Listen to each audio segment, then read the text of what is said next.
Viva! Boa tarde, boa noite ou bom dia, isso dependendo do lugar onde você, meu amigo, esteja. É um prazer voltar aos ecrãs, voltar aqui ao nosso canal Logos, depois de uma breve pausa que fizemos desde dezembro. Nós prometemos que voltaríamos com grandes surpresas. Começou o ano 2020, desde já aproveito então o momento para desejar um bom ano, embora estejamos já em fevereiro, mas o ano ainda é muito longo. E nós, como sempre, vamos então apresentar o nosso convidado de hoje. Ele é ativista social, é também jornalista de formação e é escritor de algumas obras, sobretudo aqui esta que eu tenho aqui na mão, Cabinda, um território em disputa. Nós estamos em Lisboa, em Portugal, aproveitamos então a ocasião para visitar alguns amigos nossos e também falarmos, como sempre, do nosso país de forma muito fraternal, de forma muito carinhosa.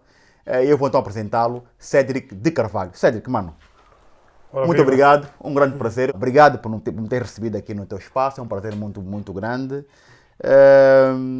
Queremos conhecer melhor o Cédric, temos o visto em diversas ocasiões, em Angola e não só. Quem é o Cédric de Carvalho para os nossos amigos aqui do nosso canal nos possam conhecer? Olha, Erland, também começo por agradecer primeiro pelo convite. Muito obrigado, é um Gosto prazer. muito do teu projeto, Logos.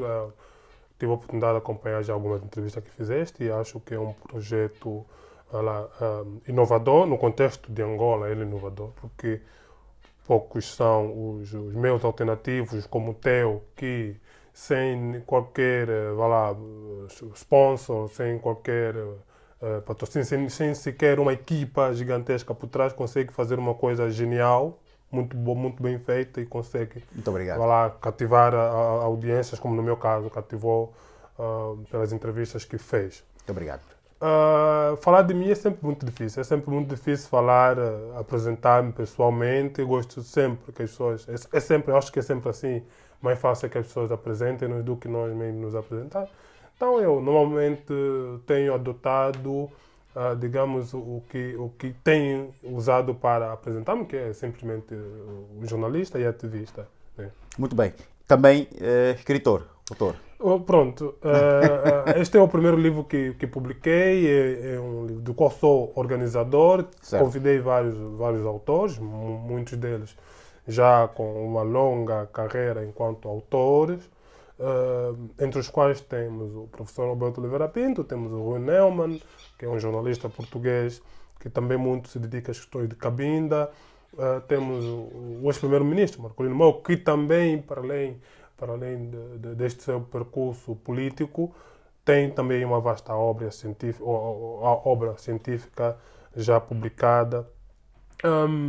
E que mais? Agora também temos aí o pastor Afonso Alco, temos Sim. que este sim é de Cabinda. Também temos o Marcos Mavungo, também de Cabinda. E já agora, deixa eu só ver, para se calhar estou aqui a me esquecer, já que comecei mesmo a citar os nomes, Certo, olha, certo. tenho que citar todos. E temos também Francisco Luemba e Orlando Castro como convidados nesta obra. São essas pessoas com quem trabalhei e foi possível elaborar este livro. Um pequeno contributo, tenho dito, assim, um pequeno e modesto contributo na discussão em torno do problema de Cabinda. Muito bem. Cédric, eu tive a oportunidade de ir a Cabinda, de estar em Cabinda em dezembro, pela primeira vez, e tive um prazer imenso e desde já deixar aqui um abraço para os nossos amigos que nos acompanham a partir de Cabinda. Qual é a tua perspectiva, qual é o teu sentimento em relação a Cabinda, em relação às assimetrias que existem sociais, sendo Cabinda um polo, uma terra forte no que diz respeito à produção de petróleo, mas quando se lá chega, as pessoas vivem numa condição paupérrima, digamos assim, e que quase que dói o coração saber que é uma terra tão rica, mas essa riqueza ainda não se faz sentir naquela terra em si. Independentemente das fricções e dos conflitos sociais que há lá, não é? Mas esse aspecto em si também mexe contigo, dá-te vontade também, causa-te algum repúdio. Não, causa. Eu acho que causa, não só a mim, deve causar a qualquer cidadão, a qualquer indivíduo que tenha alguma sensibilidade para com a vida humana. Certo. Referir que o estado paupérrimo, como referiste, de Cabinda, não difere muito da situação social do resto do país, incluindo mesmo de Luanda. Ou seja, há uma ideia de que Cabinda, o estado social, o estado de degradação é pior do que outras partes do país. Não é pior, é igual. Mas o facto de Cabinda ser um produtor de petróleo Exatamente, não agrava a situação. é exatamente aí onde iria chegar. O maior problema é exatamente este, é que Cabinda, se Luanda, que é o centro de decisões, mas entretanto não é um país, não é uma província produtora de riquezas, entretanto tem tido algum investimento, né, nomeadamente no centro da cidade. Cabinda, que é o maior produtor, digamos assim, por ser lá onde se extrai o petróleo, e contribui quase com 70%, já foi mais, com 70% da fatia do orçamento, era suposto, e isto os cabindas têm toda a razão, têm toda a legitimidade de reclamar, ser, se calhar, a província mais desenvolvida do país. E faz um pouquinho de sentido ser o sítio onde tem a maior riqueza do país, também é preciso que seja essa província a maior beneficiária dessas riquezas. Não é assim. Não é assim em vários aspectos, entre os quais talvez o mais grave é no domínio mesmo da empregabilidade da juventude, né? Que é essa juventude que quer desenvolver-se, que é sobretudo, e o nosso país é esmagadoramente jovem, mas essa juventude que está numa pobreza extrema, e que entra, então, esta juventude atual entra neste debate, nesta discussão da autonomia, da independência de Cabinda. Tenho dito que o problema, o petróleo em si, as riquezas, as potencialidades de Cabinda em si, não é quem sustenta a visão, o desejo de independentista de Cabinda, Ou seja, mas claramente é a um base da estímulo. discussão não é só essa. Não é isso. Não é por ter a riqueza. Claro. É uma questão histórica, é uma questão, Sim. sobretudo histórica. Cabinda efetivamente não era parte de Angola até 75, com a descolonização, com o Acordo de Avor, quando deu-se. Não era. Mas, obviamente, voltando aqui, obviamente que o facto de o governo angolano, ao longo desses todos os anos de governação, não ter beneficiado em nada Cabinda com a extração das suas riquezas, isto constitui um estímulo adicional Claro. às lutas independentistas que há no seio da sociedade Cabinda. Daí é mesmo que ver que há hoje muita juventude envolvida na discussão da independência de Cabinda, não deixando só esta discussão ao movimento militar FLEC. Né? Muito bem. Cédric, vamos então agora voltar não, vamos continuar a falar de Angola, como é óbvio, fazer aqui uma reflexão sobre as questões que têm estado, sobretudo a imprensa portuguesa tem falado muito nos casos do Luanda Leaks, como também deve ter acompanhado. Qual é a tua perspectiva e qual é a tua visão, sobretudo aquilo que tem a ver com a imagem de Angola além fronteiras, não é? Como é que o nosso país é visto fora de fronteiras? Nosso país é visto certamente de várias perspectivas, né? Este Luanda Leaks não é novidade para ninguém, não é?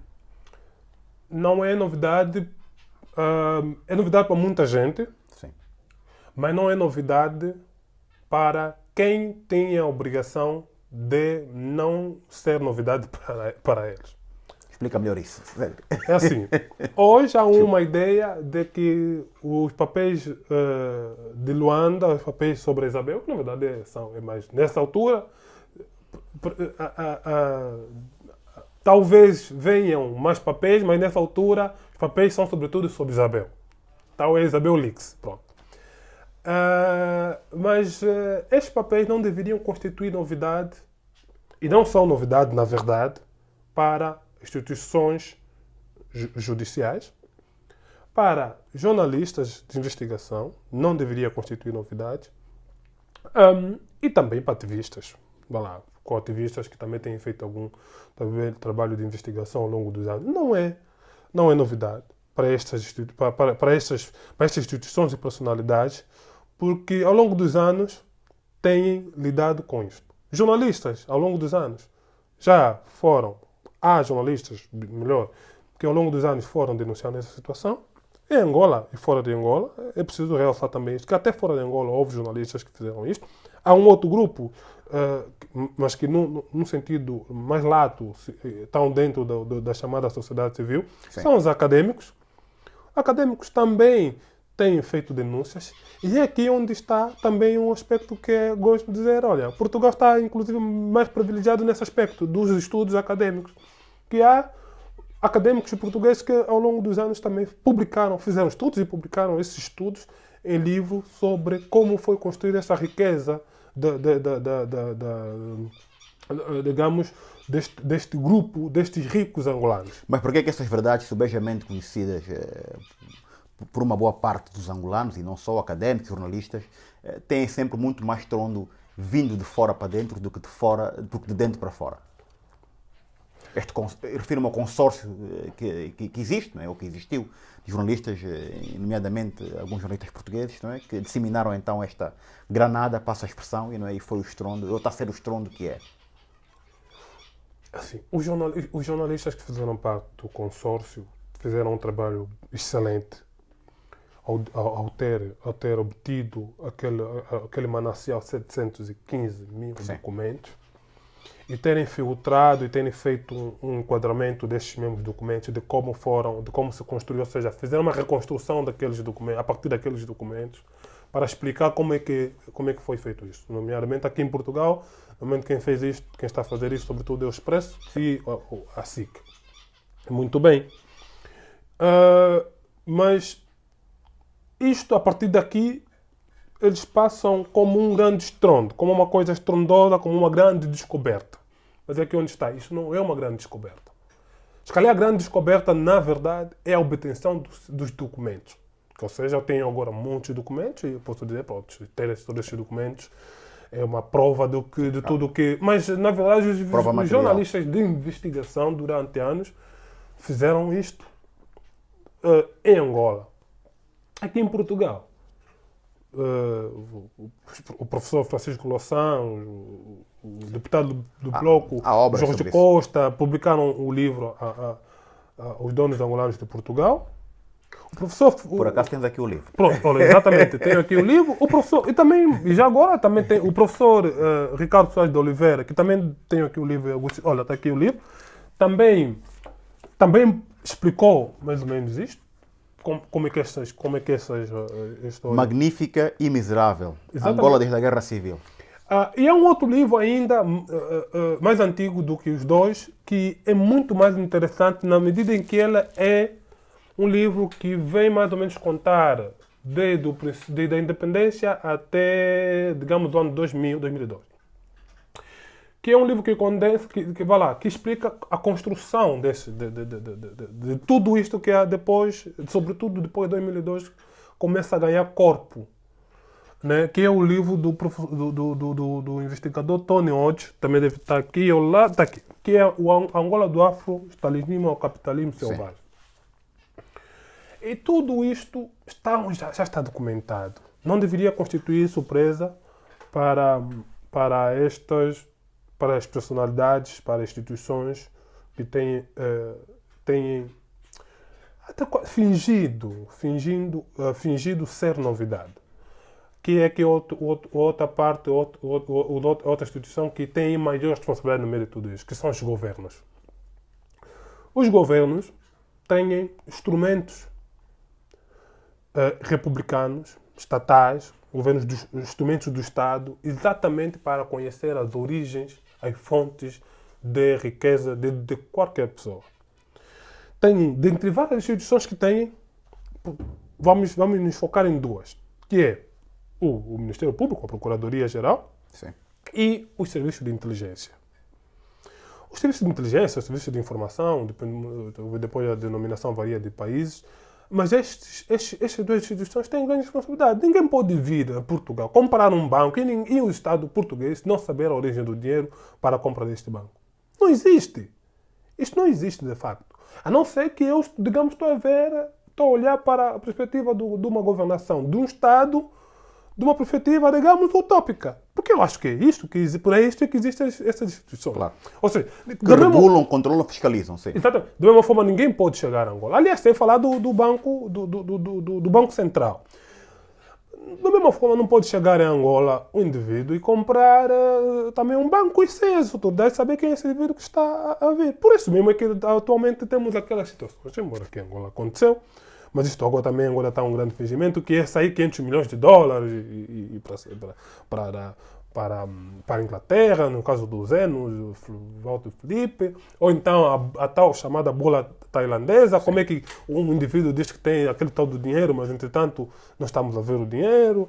Como é que é possível? Mas até mesmo na bola tailandesa é um caso interessante para ver que o Estado angolano foi atrás para perceber se esse indivíduo realmente tem o dinheiro que tem. Então é para vermos que os Estados têm instituições, têm mecanismo para perceber de como essas pessoas obtêm dinheiro, esse dinheiro, e, aliás, até para saber que se essas pessoas realmente têm esse dinheiro. Mas isso não só revela a fragilidade das nossas instituições, ou também temos que aqui avaliar com algum critério as questões relacionadas com a complacência que houve, por exemplo, do Estado, do governo, de alguns governantes portugueses, e também a conivência, como é óbvio, né?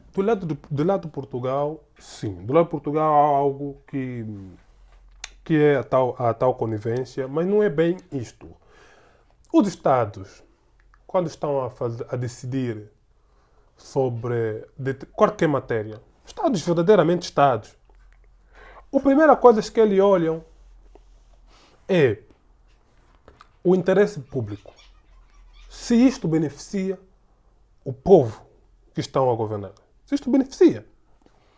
Comprar bancos, construir redes de supermercados, comprar EFASEC, comprar nós e tudo isto e até beneficia quem? Até alguma imprensa portuguesa também. Até alguma empresa portuguesa. A manutenção destas todas as empresas. Imagina quem beneficia. Onde entra tanto dinheiro é para os cofres públicos, para começar ao nível dos impostos, paga-se. Porque aqui pagam. Porque eles depois isso aí disso não vão escapar. Não vão escapar de pagar os impostos. Que é o contrário do que acontece em Angola. Em Angola ficam anos sem pagar os impostos e pronto. Mas aqui primeiro pagam os impostos para começar. Depois da para começar. Só para começar. Mas depois tem outros elementos. Tem o número de pessoas que vão ter emprego direto, os empregos indiretos que vão ser criados, o desenvolvimento social em vários aspectos de infraestrutura e muito mais no país. Tudo isto beneficia quem? Não beneficia Angola. Isto beneficia Portugal. Estas instituições estão em Portugal, são funcionais em Portugal, que até é curioso que haja instituições similares em Portugal e em Angola, como por exemplo uma NOS, um serviço de telecomunicação eficaz, eficiente em Portugal, mas a Unitel em Angola, que era proprietária de uma das pessoas que é dona da NOS em Angola, que é a Isabel. Entretanto, em Angola tem um serviço deficitário, um serviço débil, caro.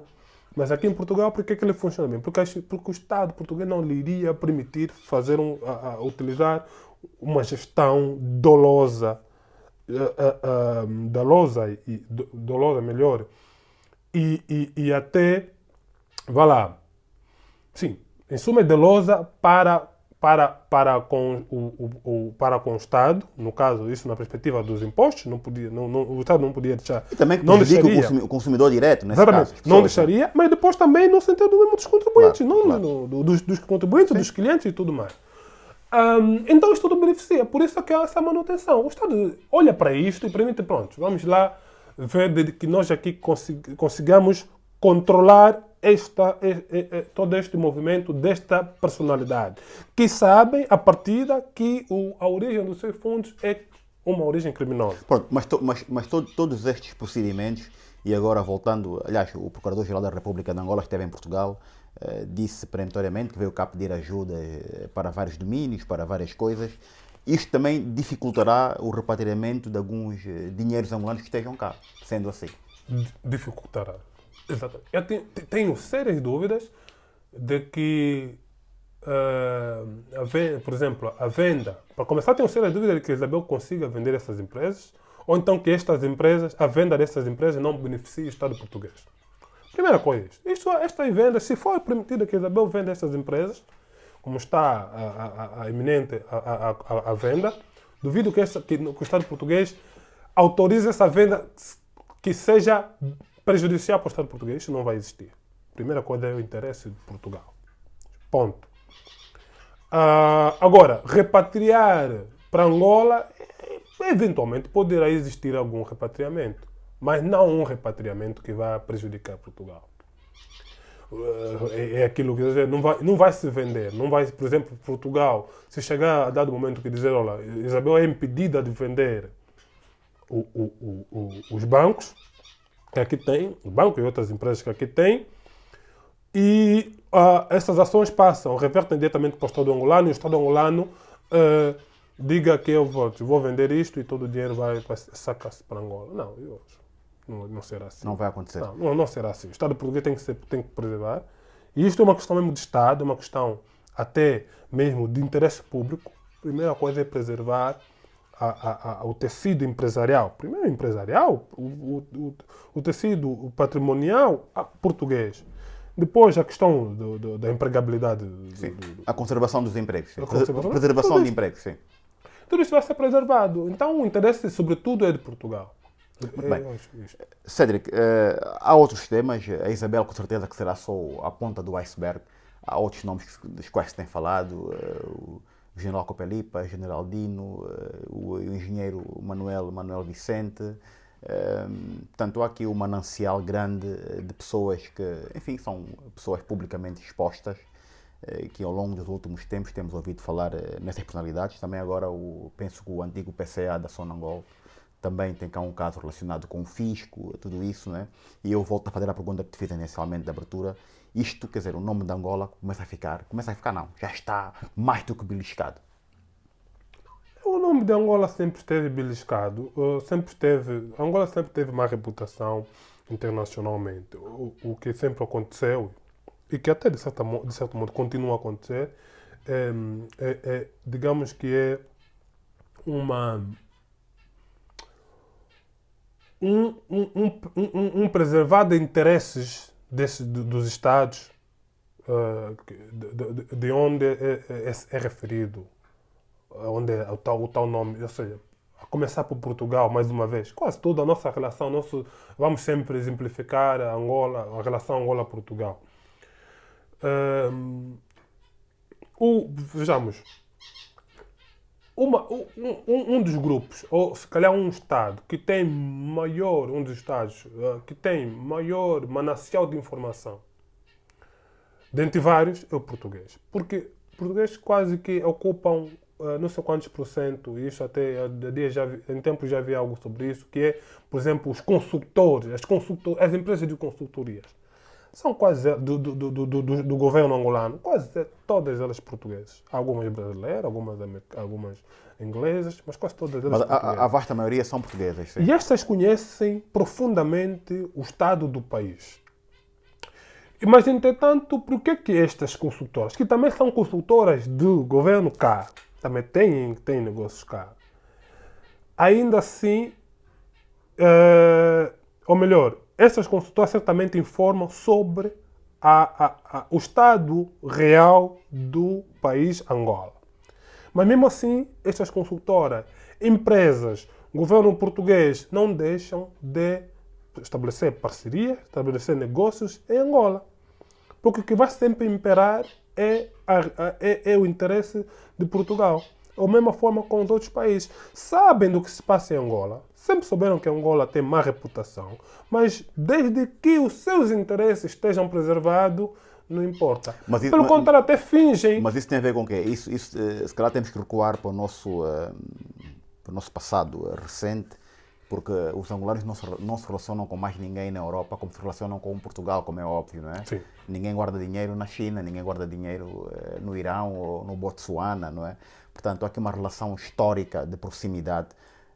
Achas que isso também contribui com este facto que acabaste aqui de enunciar, que é essas consultoras, como têm essa informação, não é? Depois também, neste caso em particular, isso também tem o lado reverso, não é? Que também é usada, essa informação também é usada contra nós. Se calhar é usada e deve ser usada, por isso que a obtenção de informação muito importante, deve ser usada, mas é no âmbito mesmo das relações entre Estados, na hora de fazer os seus acordos, certamente é usada.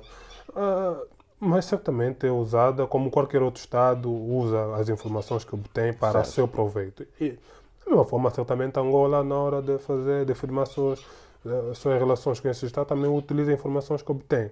Agora, temos visto ao longo da história, e mesmo atualmente, que não há resultados positivos nessas relações interestados para o lado angolano, né?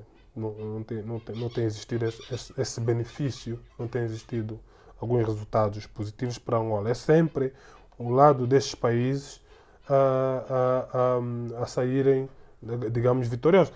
E com toda a razão, porque eles estão, quando vão fazer esses acordos, quando estabelecem essas parcerias, é para beneficiar o Estado, o seu Estado, os seus Estados. Nós é que devemos ter também uma governação pragmática, uma governação mais ambiciosa, que também preserve os interesses, os interesses públicos, que é o que não tem acontecido. Tem sido interesses privados que prevalecem em nome do interesse público.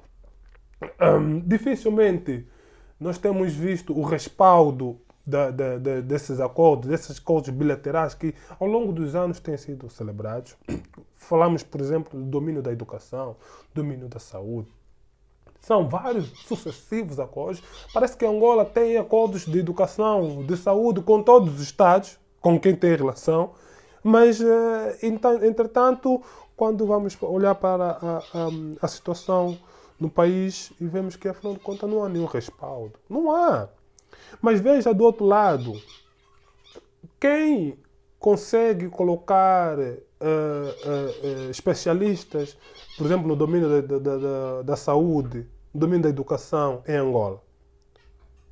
São os Estados. Angola, por acaso, consegue meter, e para não falar que não temos, né? Mas consegue colocar alguns professores, alguns especialistas no âmbito da saúde, nesses países com quem faz acordos? Não. Não há.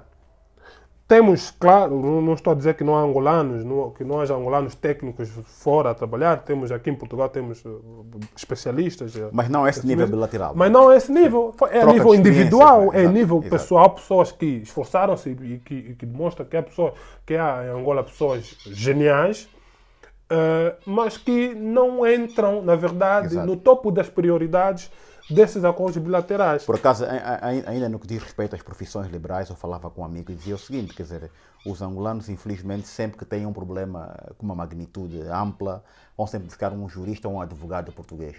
Mas nunca vemos esta ação no sentido inverso. Um português ir buscar um jurista angolano para defender, um advogado angolano para o defender. Não há. Né? Portanto, tem que concordar contigo, sim. Sim. Vamos continuar sempre na tônica do Estado português como exemplo, que o Estado português sempre é que consegue meter lá os professores, consegue colocar lá as suas empresas, até as empresas consegue colocar. Vimos há pouco tempo a visita do primeiro-ministro e até mesmo depois do presidente, do professor Marcelo Rebelo de Sousa, que foi, na sua comitiva, estava incorporado empresários. Certo. E esses empresários, quando vão para estas comitivas de Estado, de visitas de Estado, obviamente que fazem entram nos acordos que o Estado, que os próprios governantes estão a fazer em nome do Estado português, em nome do povo português, e já lá estão e entram, penetram e estabelecem sim relações. Uma coisa, por exemplo, vemos que temos visto nos últimos anos a ser muito referido, sempre que há essa visita de Estado entre Angola e Portugal, é a resolução das dívidas que Angola tem para com as empresas portuguesas. Isto é o topo da discussão. Da agenda.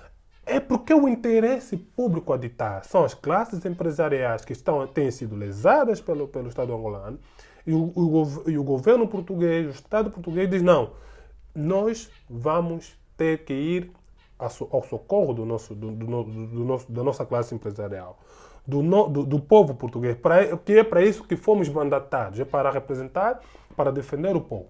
O contrário, tu não vês. Quando vêm para cá, se na comitiva estiver algum empresário, depois vamos ver quem são esses empresários. Né? obviamente já sabemos, essa é uma Claro. longa história que nem adianta Claro. mais referir quem são esses Muito empresários. bem. Cédric, o Presidente da República, João Lourenço, ainda esta semana deu uma entrevista a um jornal, a uma cadeia alemã, e foi perentório em dizer que, no caso da Isabel, não haverá sequer negociação. Já o Procurador-Geral da República, quando deu cá uma entrevista na RTP, suscitou, deixou uma brecha que dizia que, havendo manifestação por parte da engenheira Isabel, talvez houvesse a possibilidade de se negociar.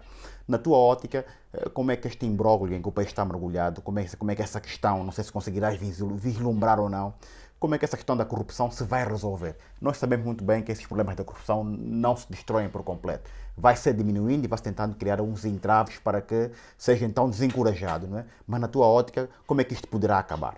Se consegues ter esta visão, não é? Sim, isto é muito complicado de dar uma resposta exata sobre o que eventualmente venha Acontecer. o que vem a acontecer, o que vai sair desta toda, vai lá, deste todo o discurso de luta à corrupção, luta contra a corrupção. Mas há uma coisa que também, mas que podemos afirmar com certeza, é que a luta, o discurso, a bandeira da luta contra a corrupção é uma bandeira antiga. É uma bandeira antiga. Neto falava do combate à corrupção. José Eduardo, durante os seus 78 anos, falava do combate à corrupção.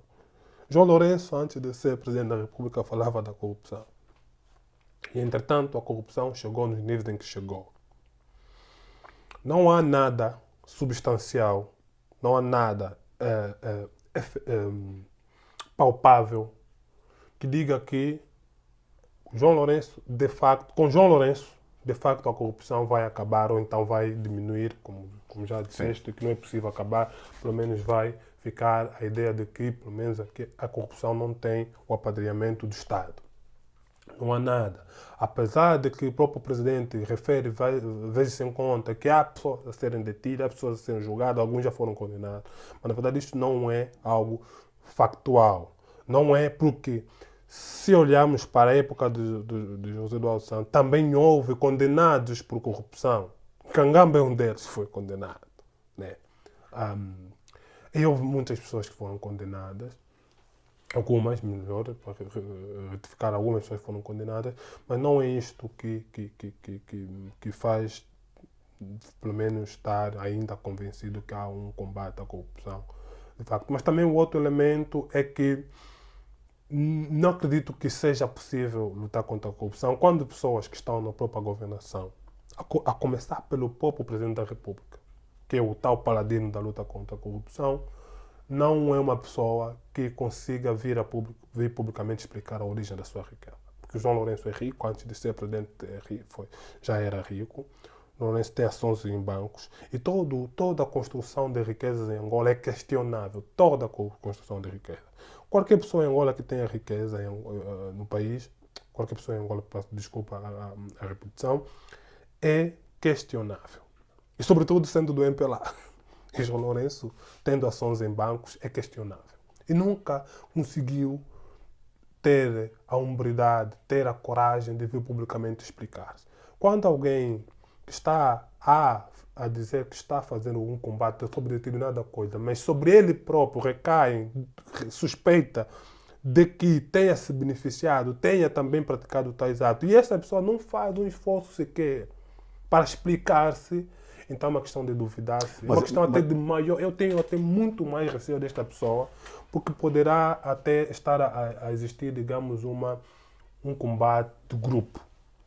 Um combate seletivo. Exatamente, um combate de grupo. Que é mais ou menos como acontece numa máfia. Eu gosto sempre de dar o exemplo de uma máfia. Por exemplo, a Yakuza.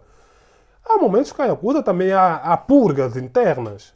Mas como é que o indivíduo está, por exemplo, na Yakuza, estará a fazer uma purga e vai dizer que eu quero fazer, digamos, uma limpeza sobre os crimes da Yakuza, quando ele próprio também beneficiou, ele próprio também é um dos criminosos da Yakuza, e não faz uma catarse primeiro, não faz primeiro digamos, uma declaração pública, não assume publicamente como se construiu e por que agora quer desconstruir tudo isso. Outro ponto, quando falavas no início que há uma contradição entre João Lourenço e o seu procurador-geral. o senhor Procurador-Geral da República. Pita grosso. Aqui realmente nota-se mais um elemento que aponta que, olha, não há uma luta contra a corrupção. Para ter uma luta contra a corrupção, primeiro exige que tenha um poder judicial independente. Se o Procurador-Geral da República diz uma coisa, entretanto depois o Presidente da República diz outra, e a palavra do Presidente da República tende a ser esta palavra final, como sempre foi mesmo na época do João Lourenço. O que é que isso revela? O que é que isso Isto manifesta? revela que o Poder Judicial continua a reboque do poder político. Ou seja, o procurador não tem autoridade para vir publicamente ou até perante mesmo o próprio Presidente explicar que não, legalmente, se ele acreditar que legalmente é possível, se o procurador acreditar que legalmente é possível haver negociação, embora aqui há já alguns comentários de que não é possível. E eu depois já dou a minha opinião sobre isso. Certo. Eu creio que seria o próprio procurador a dizer que não, que o senhor presidente está enganado. Se houvesse independência, devia dizer não.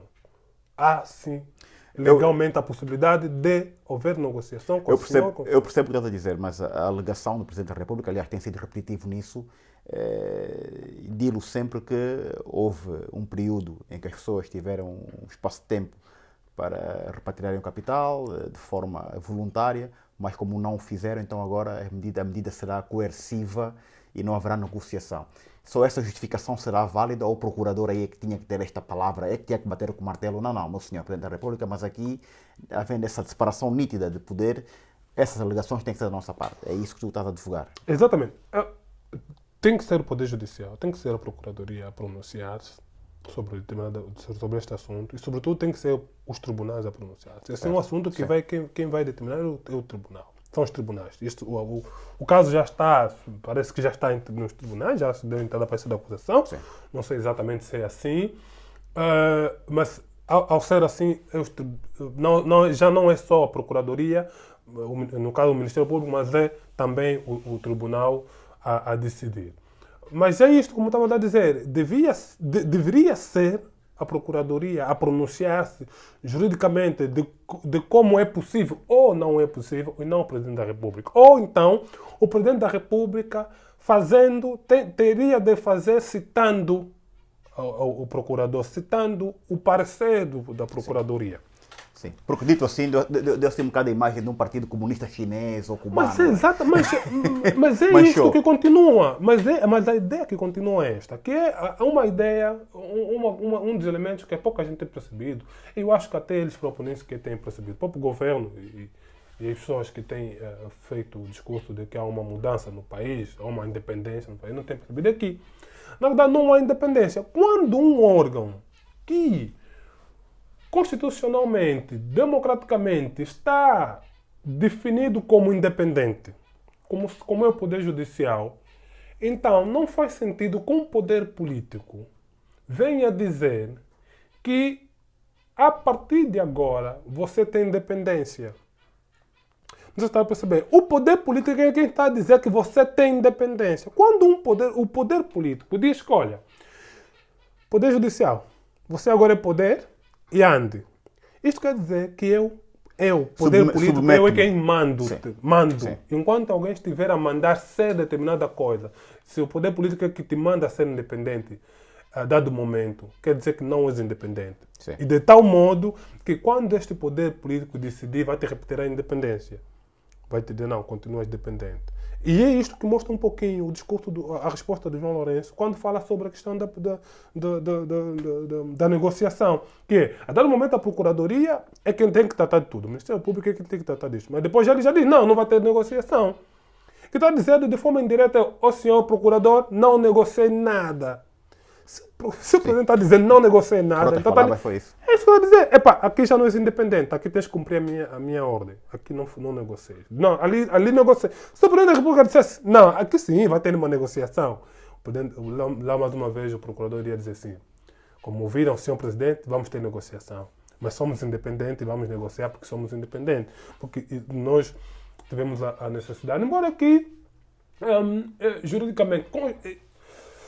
juridicamente, a Procuradoria não é bem um órgão independente, né? O Poder Judicial é o independente, a Procuradoria está numa esfera um pouquinho discutível dessa questão de independência, apesar de que, em suma, a Procuradoria, o Ministério Público, tem de ter independência total. Ou seja, ele é um órgão do Estado, nomeado pelo Presidente da República, o Procurador, mas ele, ao ser nomeado, ele tem toda a independência. Tem que trabalhar. Aliás, se não tiver independência, não faz sentido nenhum. É assim, mesmo nos Estados Unidos, onde o Procurador é equivalente ao ministro da Justiça, mas ainda assim tem a sua independência. Tem de ter a sua independência. Muito bem. Cédric, tu fizeste algum... Eu queria, desculpa, força. Queria, desculpa, cortar-lhe, queria referir agora a minha perspectiva sobre esta negociação. Era Se para onde eu ia. ou não. Eu Sim. concordo e raramente concordo com o João Lourenço, que é, não deve existir negociação. Sobretudo, porque a resposta da mesa dele lá atrás, sobretudo porque o assunto agora está na esfera da justiça. É a justiça quem tem que definir. Porque também, quando houve isto eu discordei desde o início, mas quando houve o período de graça, que é a tal amnistia com a lei do repatriamento, que é uma coisa que eu discordo, porque há um vício, há um ciclo de amnistias sucessivas em Angola, Sim. que varia de 5 em 5 anos. Na verdade, em Angola, eu estudei isto, tenho isto, já divulguei isto. Há um ciclo de 5 em 5 anos em Angola, há uma amnistia para os crimes. E essas amnistias só beneficiam, não é só beneficia, mas beneficia sobretudo o pessoal do poder, do regime, os crimes econômicos. Beneficia sobretudo isso. Ou seja, fabricam amnistias que os vão beneficiar mais tarde. Exatamente. Que limpam todos os crimes que andaram a cometer.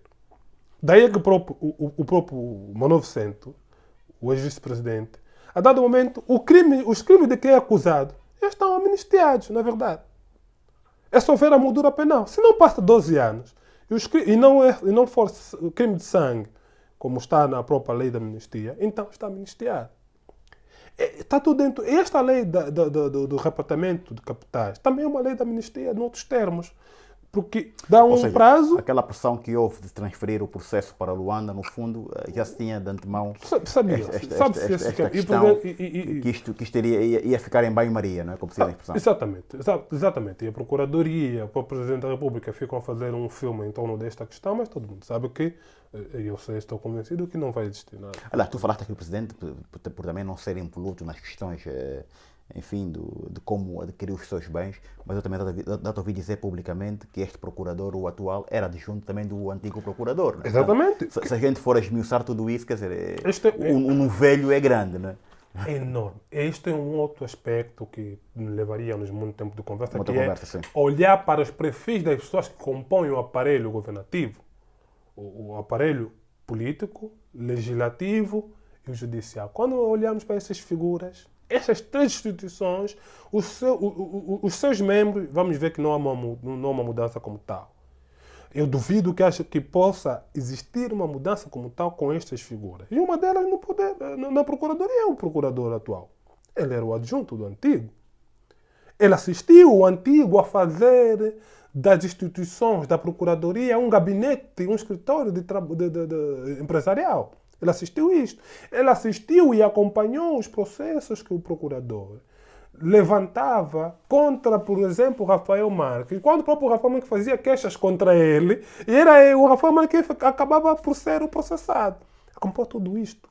Entretanto, nunca fez. Não, pior é que nunca fez. Se não fizesse, era uma outra coisa. É que acompanhou esses processos. Fez parte desse grupo que andou a perseguir judicialmente estas pessoas todas, jornalistas e ativistas. Né? Pronto. Por isso, como disse, há muita coisa que podíamos falar neste tópico. Né? Mas, em suma, é isto. O Poder Judicial ainda não é independente, porque a sua independência está dependente do discurso, de uma concessão política. Enquanto for necessário uma concessão política do Presidente da República, então não há independência nenhuma. De facto, não. Muito bem. Cédric, tu fizeste parte do grupo 15+2, ativista. O vosso percurso é subejamente conhecido. que avaliação é que tu fazes a questões relacionadas com liberdade de imprensa, questões relacionadas com essa abertura que há? Em Angola há muita narrativa de que o presidente João Lourenço é que criou essas primazias, é que abriu, digamos assim, as questões relacionadas com a sociedade civil, agora há mais liberdade, há mais isso, há mais aquilo. Tu também pensas assim ou achas que isso é trabalho da sociedade civil? Aliás, falávamos um bocado no office, vamos falar mais um bocado desta linha de orientação da nossa conversa. Sim, a liberdade de expressão em Angola, que é atual, Que temos hoje. que temos hoje, que há mais grupos que falam e que expressam-se e que criam projetos muito interessantes, como o projeto Logos, porque este é um projeto que também se enquadra na liberdade de expressão. Claro. Não é um resultado do presidente, João Lourenço, não é uma sim. consequência da presença do João Lourenço no poder. Aliás, vamos olhar para antes da chegada do João Lourenço para vermos que já este frenesim todo, já este grupo, esta massa cada vez maior de pessoas a pronunciar-se abertamente já existia. Vamos olhar. Há um artigo do Rui Verde, publicado, se não me engano, mesmo em 2015, onde o Rui Verde dizia que as revoluções terminam nas ruas, mas não começam nas ruas. Quando um grupo cada vez maior, a partir de casa, a partir de redes sociais, a partir das escolas, começam a falar, então quer dizer que aí há uma revolução em curso. As ruas é o final das revoluções, né? Então, já existia uma abertura da liberdade de expressão. Não é bem a abertura, já existia uma manifestação da liberdade de expressão. Cada vez mais pessoas sentiam-se na necessidade de exprimir-se. Exprimiam-se nas redes sociais.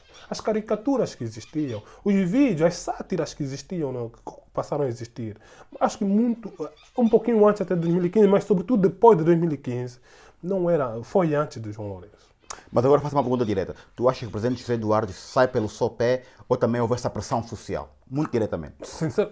Sobretudo pela pressão social. Não saiu pelo próprio pé. Não saiu pelo próprio pé e não saiu pelo MPLA. Saiu sobretudo pela pressão social. Não saiu pelo MPLA? Não.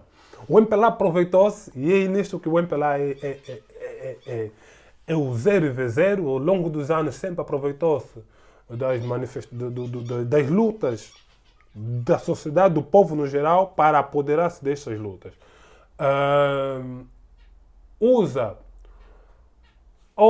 Hoje as pessoas dizem que o MPLA, e o próprio MPLA passa essa imagem de que é o MPLA quem libertou-se de José dos Santos, como se fosse uma coisa assim inédita, revolucionária, internamente decidiram, não, agora já não queremos esse senhor, mas não é. Foi um processo de aproveitamento da pressão social que havia. Uma pressão social que é sempre, e é sobretudo muito importante que comece dentro, e começou dentro. Mas depois também houve a pressão externa. José Eduardo caiu em completo descrédito a nível internacional também. Não havia crédito. José Eduardo construiu-se ao longo dos anos como um indivíduo fino, como um indivíduo culto, como um indivíduo até, vai lá, como dizia muito, um paladino da paz em Angola. Depois criou-se lá aqueles epítetos, arquiteto da paz, não sei o quê. Mas essa ideia, efetivamente, vincou também internacionalmente. Mas, sobretudo depois de 2015, isso vem muito de trás, como jornalistas foram mortos, ativistas foram mortos. Mas depois de 2015, a imagem do José Santos foi completamente destruída, internacionalmente. Internamente, a começar, e depois internacionalmente. E o MPLA aproveitou-se disto. E o João Lourenço aparece nesta linha. João Lourenço, então, é consequência destes momentos. Sim. Disto. Eventualmente, algum especialista, se calhar historiadores, podiam explicar melhor isto com exemplos concretos do que já ocorreu. Mas é isto, mas sobretudo é isto que aconteceu. Não é o MPLA quem faz a mudança de presidente, não é o MPLA que por si só decide dar o passo. Não, o MPLA aproveita-se da pressão que já existia para dar um empurrão ao velhote. Aliás, já era um velhote, já estava meio fragilizado, e vê lá que ainda muito mais caricato que aconteceu depois, porque o José Eduardo depois na teima em permanecer na presidência do partido. E foi ali... Aquela questão da bicefalia, fica, não fica, vai, E não foi vai. ali onde ele deram um empurrão, digamos, mais humilhante para ele próprio, porque ele decidiu, não, fico aqui mais algum tempo. E disseram, e tem um vídeo onde o Dino Matos está lá e atrás já. O Dino Matos, que tudo que o Eduardo falava, batia palmas e dizia, é mesmo isso, enviado de Deus. Naquele vídeo, no momento em que o Eduardo tenta passar a mensagem, não passou a mensagem que devia continuar durante algum tempo, trancam logo a cara, fazem logo a cara feia e vê, uau, como de repente já isso é possível, dentro do MPLA já é possível, quando até bem pouco antes tinha uma aprovação de 99,6%, uma coisa assim. Mas é isto, é aproveitamento. Esta pergunta que vou fazer agora é obviamente provocatória, porque eu sei, ou pelo menos presumo qual será a tua opinião sobre o ex-presidente angolano. De qualquer forma, a forma... Porque a África e o mundo está recheado disso, né? Líderes que ficaram no poder há muitos anos, e aqui tu falaste muito bem, era um presidente conhecido por ser fino e elegante, mas por outro lado também podemos vir aqui com o exemplo de Napoleão, que era sobre a mão de aço, calçar uma luva de veludo, não é? Mas não te causa alguma estranheza a forma como está, como o gigante com os pés de barro está a desfazer-se? Ou já era expectável isso? Não me faz Qualquer moça, estranheza. não me faz, não causa-me qualquer estranheza, mas por conhecer histórias similares, presidentes de governos que caíram exatamente da mesma forma que está. Aliás, até o Zé Eduardo ainda não está a cair, o seu reinado ainda não está a ser desfeito de um jeito ainda mais bruto como caíram outros. Mas achas que ele ainda exerce algum poder dentro do partido ou no país? Não, ou isso já está diluído? Ou vai levar o tempo natural para essas coisas irem desaparecendo? Não, está a diluir-se, muito rapidamente está a diluir-se, e eu acho que este é o ponto que causa a única surpresa nisto, que é a velocidade com que está a ser diluído. Não se contava que fosse tão rápido, mas é tão rápido também em função mesmo das necessidades do MPLA. Né? O MPLA precisa passar essa imagem de que não é só uma questão de passar a imagem. O MPLA, na pessoa do seu presidente, precisa de rapidamente estabelecer-se como poder. Mas é preciso o quê? É preciso chamuscá-lo mais, é isso? Sacrificá-lo? É a melhor expressão, se calhar. É preciso queimar as bases. Dizer, olha, isto está assim por causa deste senhor, é isto? Isto é uma hipocrisia. Isto é uma hipocrisia do MPLA. Que não era preciso, não é isto que eu me estava a referir, mas este lado, este aspecto é de uma hipocrisia terrível. Mas é que é uma coisa que também é expectável para mim, que também já ocorreu. Né? Na Rússia aconteceu a mesma coisa, a morte de Stalin, tudo era culpa de Stalin. Inclusive há um livro sobre... Até se recuamos mais, também era assim no tempo de Romanov, não é? Depois quando caiu, quer dizer, a culpa nunca morre sempre solteira, entre aspas. Aproveita sempre deitar as culpas para o mesmo. Mas estes processos de depurações, de responsabilizações, culpabilizações, é um processo de má fé, é um processo perigoso. Porque não assumir as suas responsabilidades, como o MPLA não está a assumir.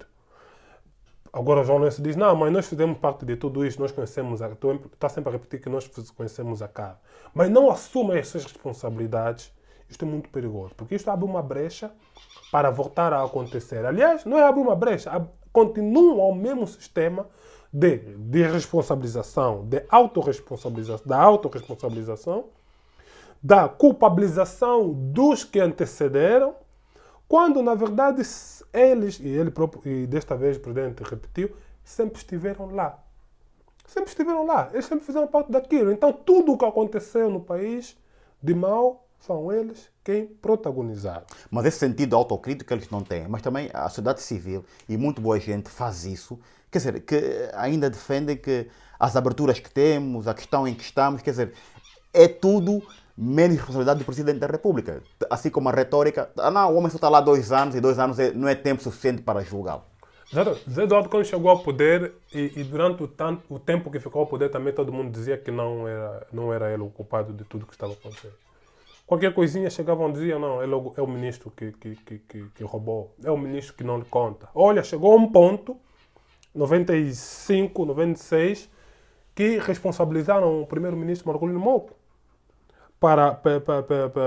pelo desaire econômico no país. Não, com ofensas tribais e tudo mais, que é culpa do...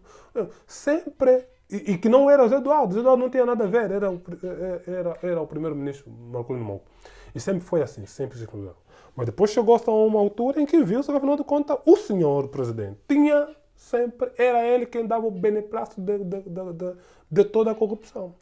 Apadrinhava tudo aquilo. Nesta altura, está-se a repetir mais ou menos a mesma coisa repetir-se mais ou menos com o João Lourenço, a desresponsabilizar. Vimos o caso do barco dos ministérios. Temos visto, assistido os casos dos governadores que têm sido exonerados e tudo mais. Depois já dizem, não, o protocolo, a equipa é que não informou diretamente quem são essas pessoas. Mas então eu gosto de dizer, então afinal de contas o presidente não está fazendo o seu trabalho. Se um bairro de ministério, uma obra megalômana, o presidente da República não sabe quais são as empresas que estão envolvidas. Se um consórcio de aviação, um consórcio de aviação em que está envolvida a empresa do irmão, o presidente da República não sabe que a empresa do seu irmão está envolvida. Essas coisas assim, se o presidente não sabe, então não está a fazer o seu trabalho. Não está a fazer o seu trabalho. Que esse também é o outro lado da responsabilização. Mas isso até é positivo. O quê? Se...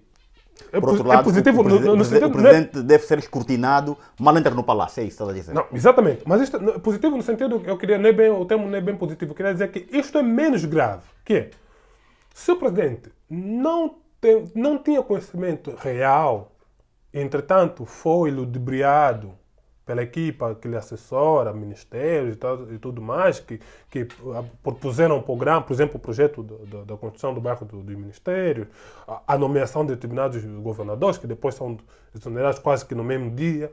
Se não tinha conhecimento, entretanto, ele depois reconhece que sim, foi ludibriado. E onde é que está a responsabilização de quem o ludibria? Várias vezes.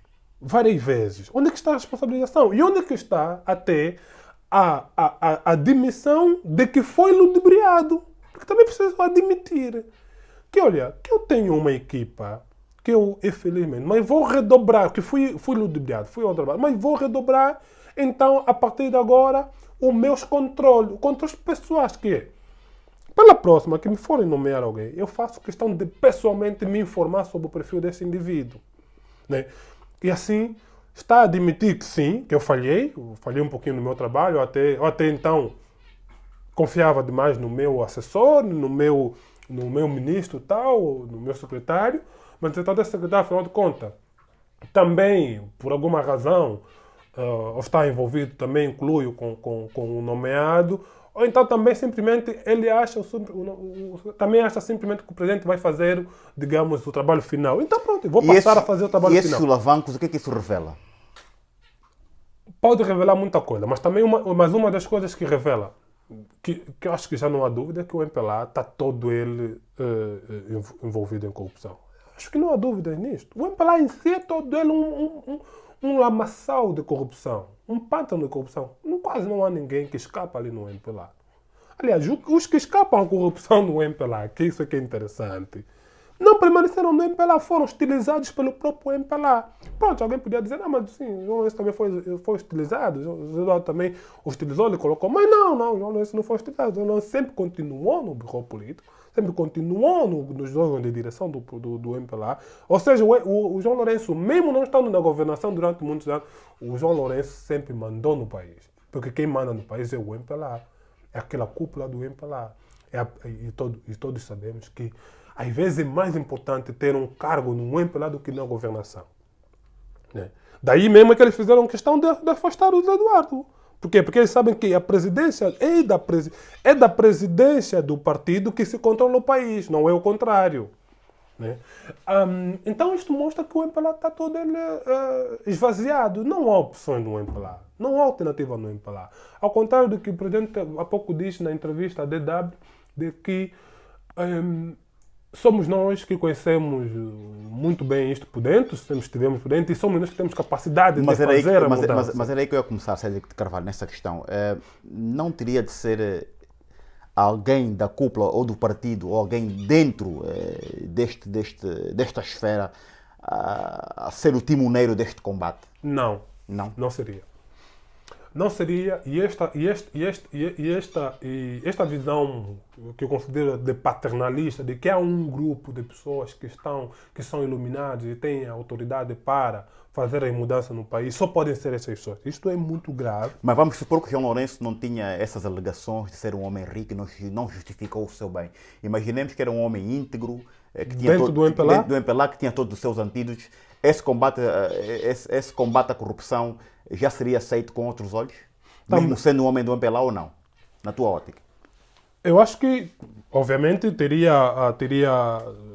alguns pontos a seu favor, né? Teria alguns pontos a seu favor, como, por exemplo, acho que o Marcolino Moco, se fosse Presidente da República, teria alguns pontos a seu favor, porque tem um percurso nos últimos anos de governação e nos últimos anos que ficou fora da governação, construiu um percurso que, de certo modo, é um percurso positivo e as pessoas podem depositar confiança nele. Impoluto, sim. Claro, e obviamente Claro. podiam, sobretudo, reconheço que eu não teria tão reticente quanto a essa Se fosse uma pessoa. personalidade assim, sim. Sim. Agora, mas também disse mesmo que não estaria tão reticente. Teria uma certa dúvida, que é, nos últimos anos eu tenho refletido e chegado à conclusão que os problemas dos países africanos, de muitos países africanos, que também há bons países com índice de desenvolvimento humano, índice de transparência, governação altíssimo, até alguns com níveis mais elevados do que alguns países europeus, inclusive do que Portugal, caso de Botsuana, por exemplo, mas eu teria ainda assim alguma reticência pelo seguinte: é preciso, eu acredito, que as mudanças dos países, o desenvolvimento dos países ocorrem também e sobretudo pelas mudanças de grupos de governação. É preciso que haja uma ruptura, uma mudança de grupos ideológicos no poder. Porque, vejamos o exemplo mesmo dos Estados Unidos e de Portugal. Nos Estados Unidos há aquele binômio republicanos democratas. Aqui em Portugal também há o PS e o PSD. Pronto. Temos essas mudanças permanentes que, às vezes, até podemos pensar que não, este binômio também acaba por ser um regime igual, são ambos iguais. Aqui em Portugal também depois, não, PSD, PS. Por exemplo, neste momento houve um grave entrave. Ontem não foi aprovado o IVA, a redução do IVA da energia, que é uma coisa estrutural, imprescindível aqui em Portugal, que se discute. Aliás, só subiu na época da Troika. Era suposto já ter baixado, mas nunca baixa. Não baixou. E, entretanto, o PS e o PSD são os dois regimes antagônicos, dois partidos antagônicos, melhor, que, entretanto, os dois não baixam, ou seja, são convergentes numa matéria. A dado momento, são convergentes numa matéria. Aliás, é curioso que o IVA sobe com o PSD, entretanto, não baixa com o PS. Mas é isto. Mas interessante é que sempre que houver essas mudanças, ora o PS, ora o PSD, esperamos que depois comecem a entrar outros, o Bloco de Esquerda, o PCP e tudo CDS. mais. O CDS já esteve na governação, coligada com o PSD. Esses ciclos é muito importante, porque são grupos ideológicos diferentes. As ideologias são muito interessantes. Há muita gente hoje não liga coisa nenhuma às ideologias, mas as ideologias são mesmo ideologias. São ideias lógicas sobre assuntos chaves da sociedade. O que é que ideologicamente eu penso sobre o conceito por exemplo, das empresas públicas?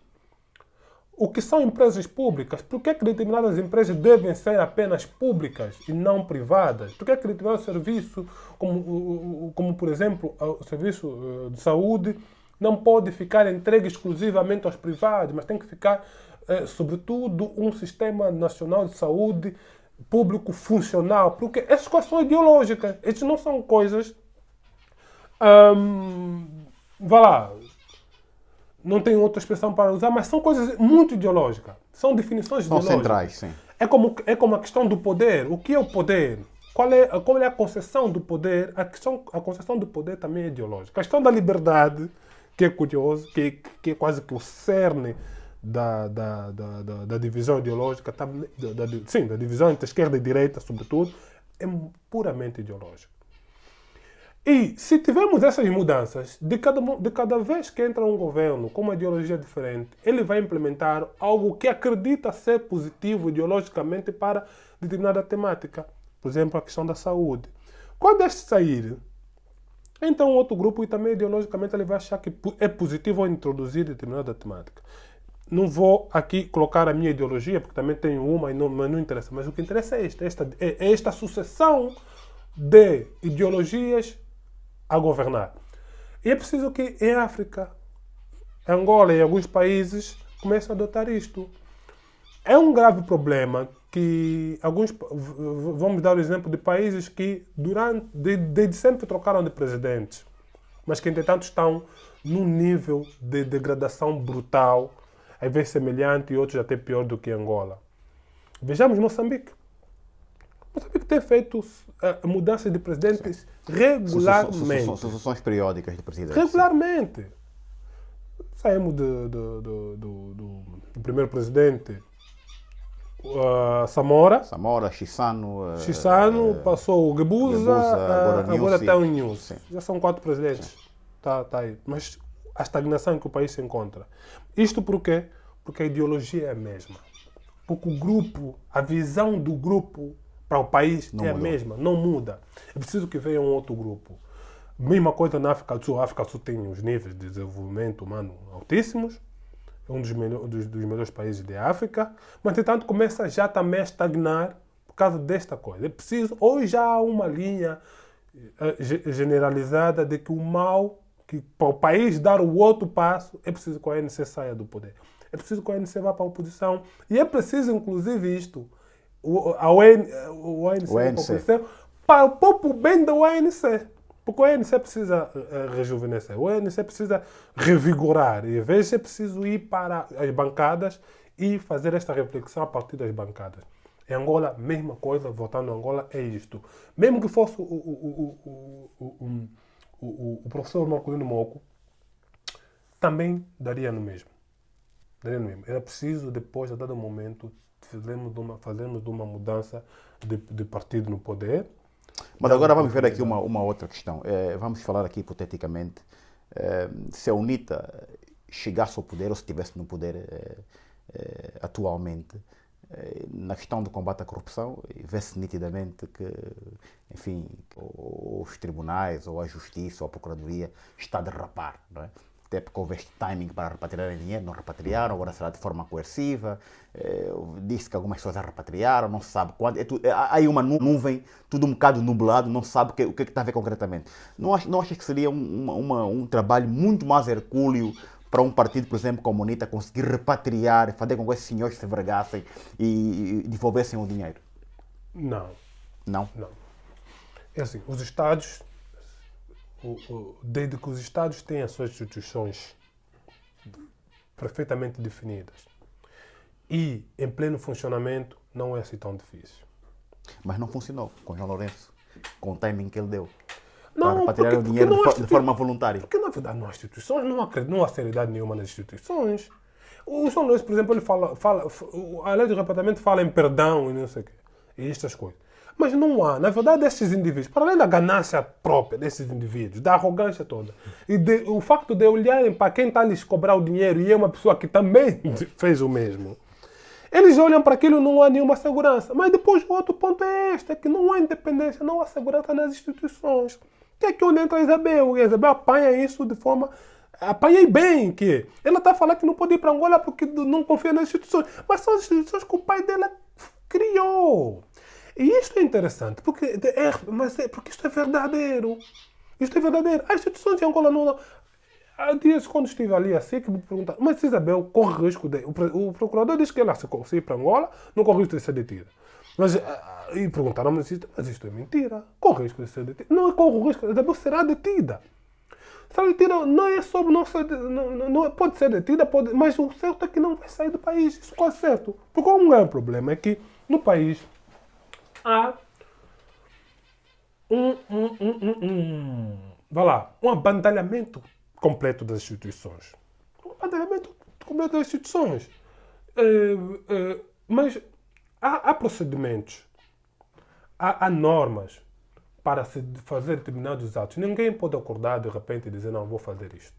Tudo está definido legalmente. Ninguém está acima da lei. E, entretanto, todos nós sabemos, a Irlanda deve saber isto também, certamente, que de hoje para amanhã, se não existe nenhum processo judicial em Angola, amanhã pode ter um processo e pode ter logo um mandato de captura. Assim, de repente. Mas como é que, de repente, um país cria um mandato de captura? Um mandato de captura, do nada, cria um mandato de captura. Mas não é assim. Há normas. O juiz tem que avaliar, o juiz tem que discutir com quem está a propor, com quem está a fazer o pedido, Sim, claro. se isto é execuível, por que você está a dizer que ele tem risco de fuga? Mas risco de fuga por quê? Me explique lá isto. Tem que explicar, e isto leva tempo. Essa discussão leva tempo, há prazos, mas todos nós sabemos que em Angola não. Se hoje o procurador decidir prender alguém, prende. O mandado aparece. Se um juiz decidir hoje que não, hoje você fica na cadeia, fica na cadeia. No nosso caso, mas depois as pessoas podem dizer, não, mas o vosso caso já é de uma outra época, porque foi 2015. Foi 2015. 2016 até que foi a sentença. Mas as pessoas vão dizer, não, mas isso já passou, não é passado. Isto foi agora. É recente, sim. Como é que a lei determina que sempre que se aceita um recurso com efeito suspensivo, então a medida que foi aplicada é logo o quê? Suspensa. Por isso é que tem um termo efeito suspensivo. Efeito suspensivo da medida que foi aplicada. O juiz aceita o nosso recurso com efeito suspensivo, mas entretanto diz mesmo na maior cara de pau que não, vão para a cadeia. Oh, mas então o efeito suspensivo não é para ficar suspensa a própria medida que você deu. Não. Uma não contradição. É. E é estas contradições, é esta arrogância jurídica, judicial, que continua a imperar no país. Não há nenhuma prova que isso é o contrário. Atualmente não há. Mas podem citar vários casos, mas essa cultura não acaba de um dia para o outro. Então, Isabel dos Santos está com medo de veneno que o pai criou. Que o pai criou, que o pai sustentou, que ela própria beneficiou, que ela sempre, e que não só beneficiou, que ela própria sempre, todos eles, inclusive os filhos todos, sempre defenderam que era uma coisa salutar, que era um funcionamento democrático das instituições. Falavam que as instituições eram funcionais. Criou-se grupos, diziam, não, nossa justiça é uma justiça igual como nos Estados Unidos, como de Portugal. Dizia-se isso. E as pessoas dizem, não, isto é um caso político. Tem mesmo que ser um caso político, não acha que é um caso político? Inevitavelmente este é um caso político, mas este é um caso As pessoas político. tentam fugir, mas é um caso político, inevitavelmente. Este é um caso político, mas não tem como não ser um caso político. Sim. Mas podia não ser um caso político. Podia não ser um caso Podia não ser um caso político. Podia ser um caso judicial puramente, em que as instituições estariam em pleno funcionamento. Mas o problema é este, é que nós estamos a ver sempre uma procuradoria a reboque do poder político. E enquanto for assim, não há nenhuma garantia de que haja independência e, sobretudo, de que haja independência na decisão final do processo. Não há nenhuma evidência de que, é assim, Isabel, qualquer outra pessoa que for a tribunal em Angola por essas questões de corrupção, dificilmente sairá ilibada, mas o maior problema é que, às vezes, não se cumprem os trâmites processuais. E, enquanto não se cumprem esses trâmites processuais, belisca o resultado final. Né? O Zeno, por exemplo, está agora detido, ou está agora a ser julgado, melhor, e, obviamente, é muito certo que venha a ser condenado, mas, por algumas anomalias que houve no processo, isto depois vai-se usar isto para dizer que não, tudo isto foi manipulado, tudo isto foi instrumentalizado. Mas não é bem isso. Também, por exemplo, podemos citar o caso do seu amigo, o João Cláudio Bastos, que aquela prisão a que ele foi submetido e a forma como ele foi tratado, porque aquilo foi uma espécie de cárcere privado. O Estado fez um cárcere no indivíduo para dar o dinheiro. E a dado momento o indivíduo deu o dinheiro para poder salvar-se. Mas o Estado não devia. Um Estado não deve fazer isso. Um Estado democrático não deve fazer isso. Uma instituição, um poder judicial não deve permitir aquelas coisas. A Procuradoria fez aquilo, mas o Poder Judicial devia, e certamente os advogados dele fizeram recursos e interpuseram ações em tribunal, e deviam já cautelar que aquilo que estava ocorrendo não era legítimo. Não é? E depois já Pronto, há vários aspectos, há elementos de comparação, porque é que uns isso acontece e outros não, mas tudo isto enferma muito, é grave, eu gostaria, mas muita gente também já respondeu-me dizendo que há uma falta de cultura jurídica, há uma falta de prática jurídica independente por parte dos tribunais e isto vai levar algum tempo e enquanto levar esse tempo o país não for ficar parado e vão continuar a cometer esses atropelos. Aliás, tem sido a divisa da Procuradoria, dizem que não têm meios técnicos nem meios humanos para conseguir então da melhor forma, da forma cabal, levantar estes problemas. Cédric, estamos na reta final da nossa entrevista, mas quero fazer aqui duas perguntas que, quanto a nós, essenciais. A primeira está relacionada com a Angola do futuro, não é? Nós somos a geração da independência, somos jovens, também temos vontade de ver Angola, enfim, nos anais da prosperidade, de uma terra boa para todos, para que todos nós e nossos filhos possamos viver lá de forma tranquila. Porque temos visto atualmente um curso muito longo de jovens que saem de Angola para outros países, para Portugal, Alemanha, enfim, para outros destinos. Por outro lado, falar também um bocado desses casos que houve com uma cidadã angolana, que é a Cláudia Simões, casos de racismo e também associar também a isto uma reportagem que houve aqui por um canal, não vou citar o qual, que de certa forma pintou um quadro nubloso ou negro em relação da forma como vivem alguns irmãos nossos em Portugal. Se calhar começando pelo fim. Sim, eu acho que essa questão do racismo em Portugal, por mais que alguns grupos, algumas pessoas tentem dizer que não há, é mentira, as pessoas estão enganadas, não é que as pessoas estejam enganadas, as pessoas não querem ver, porque há. E quem sofre o racismo tem toda a autoridade de afirmar que há, né? Isto aqui todos nós podemos referir que há atos de racismo. O caso que houve com a senhora Cláudia, não há margens para dúvida de que é uma questão de racismo. A forma violenta, duro, a forma violenta racismo. como foi atacada. Tinham dito que se um polícia precisa fazer aquilo, se for real, se a alegação que faz para fazer aquilo fosse verdadeira, a verdadeira alegação de que a senhora resistiu e não só resistiu, inclusive agrediu, e o polícia teve necessidade de fazer aquilo, então ele não serve para ser polícia. Se você teve treinamentos... Aquilo não é justificável, seja qual for a circunstância. Não é.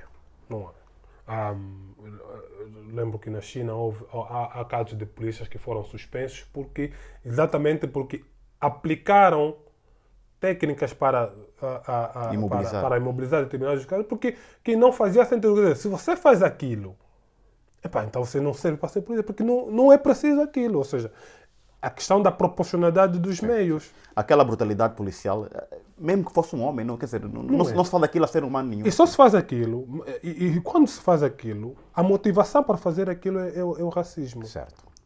E daí vem claramente os exemplos que têm sido utilizados. Se fazer isto para um outro indivíduo, um indivíduo branco, não seria daquela forma.